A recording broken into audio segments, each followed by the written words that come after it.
Shalom, salam jumpa Bapak Ibu Saudara yang terkasih di dalam Tuhan di dalam renungan siang di hari ini. Saya berharap semua Bapak Ibu dalam kondisi yang sehat, sukacita dan penuh dengan berkat Tuhan. Dan kita mau sama-sama belajar kebenaran firman Tuhan. Tapi sebelumnya, mari kita bersatu hati untuk datang kepada Tuhan. Kita berdoa.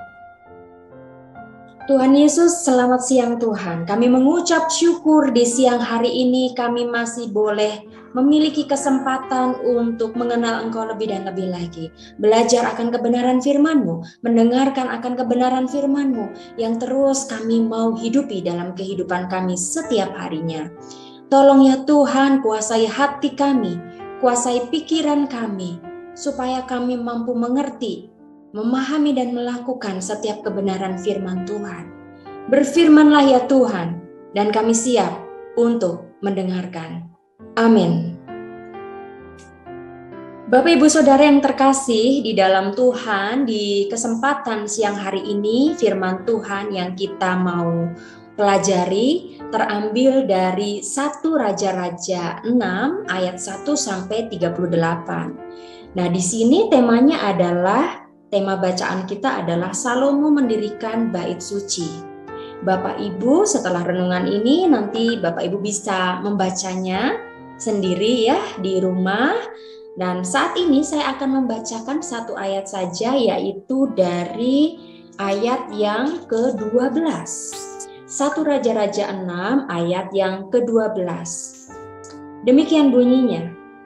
Mengenai rumah yang sedang kau dirikan ini, jika engkau hidup menurut segala ketetapanku dan melakukan segala peraturanku dan tetap mengikuti segala perintahku dan tidak menyimpang daripadanya, maka aku akan menepati janjiku kepadamu yang telah kufirmankan kepada Daud ayahmu. Amin. Demikian Bapak Ibu pembacaan firman Tuhan. Berbahagialah bagi kita yang mau mencoba terus belajar, memahami, dan melakukannya dalam setiap kehidupan kita. Hari lepas hari. Haleluya. Bapak Ibu, hari ini temanya saya beri judul adalah selaras kehendak Tuhan. Selaras dengan kehendaknya.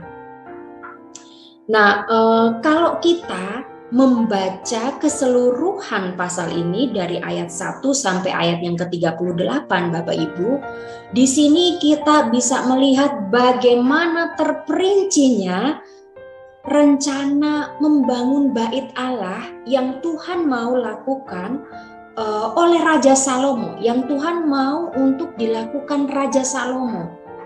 Di situ detail banget gimana ukurannya, terus kemudian nanti bangunnya seperti apa, berapa lama, kapan akan memulai, kapan berhentinya gitu ya. Dan Tuhan juga menjelaskan di situ waktunya sampai selama 7 tahun gitu juga Tuhan jelaskan, Tuhan sampaikan. Dan yang sangat menarik adalah pembangunan bait Allah itu dilakukan tanpa terdengar suara paku dan palu yang saling bergesekan gitu ya, saling beradu. Kenapa? Karena para tukang bangunan yang membangun bait Allah tersebut itu memakai peralatan yang memang bukan dari besi. Gitu, kalau kita lihat, kita baca itu ada di ayatnya yang ke-7 Bapak Ibu ya. Semua harus dikerjakan tepat sesuai dengan kehendaknya Tuhan yang Tuhan sampaikan. Nah, namun dalam setiap rencana yang telah ditetapkan Tuhan untuk membangun bait Allah itu, Tuhan tuh memberikan pesan khusus itu kepada Salomo. Jika engkau, tadi ya ayatnya yang kita baca ya, engkau hidup menurut segala ketetapanku dan melakukan segala peraturanku dan tetap mengikuti segala perintahku dan tidak menyimpang daripadanya, maka aku akan menepati janjiku kepadamu yang telah kufirmankan kepada Daud ayahmu. Nah, pada akhirnya yang terjadi dan kita bisa melihat setiap pekerjaan yang selalu melakukan, Tuhan mengingatkannya untuk hidup selaras dengan firman Tuhan.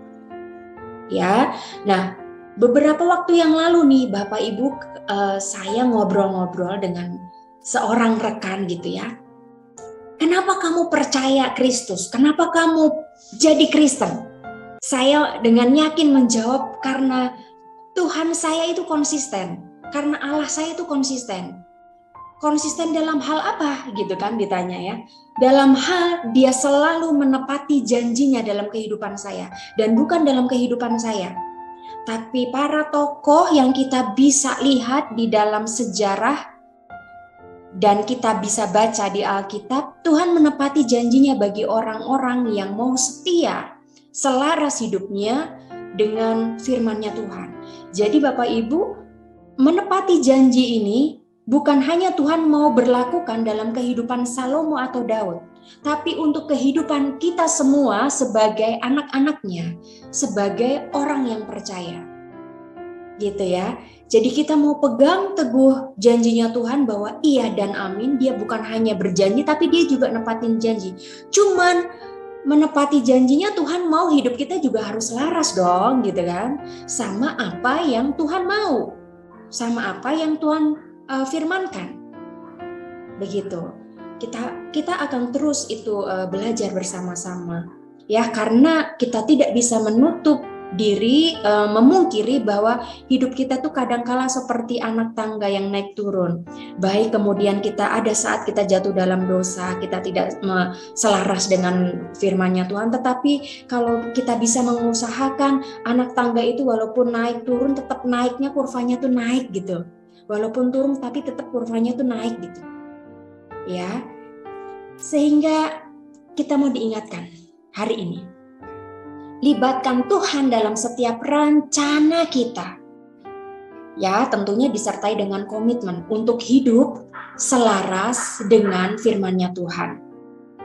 Apapun yang menjadi profesi kita, panggilan hidup kita saat ini, pekerjaan apapun, entah Bapak Ibu sebagai karyawan swasta, ya, menjadi seorang guru, ibu rumah tangga, bapak rumah tangga, hanya seorang tukang ojek online misalnya, sebagai majelis atau sebagai pendeta atau pelayan Tuhan dalam setiap komisi-komisi tertentu atau apapun yang saat ini menjadi panggilan hidup Bapak Ibu atau kita, profesi kita.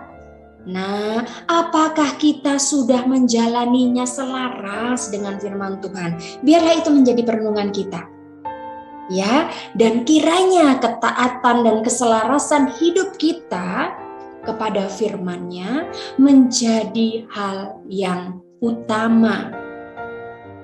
Kenapa? Karena kalau misalnya kita bisa hidup selaras dengan firman Tuhan, ya, ada kasih di dalamnya, ada komitmen di dalamnya, maka setiap panggilan tanggung jawab yang kita saat ini sedang geluti, kita terima, itu ada daya dorong untuk kita menjalaninya dengan sukacita.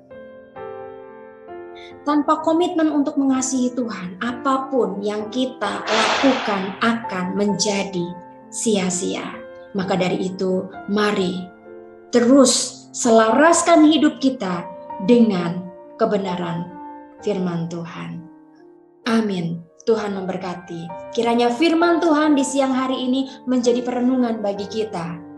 Ya, dan kita akan ketemu di renungan siang di lain kesempatan. Amin.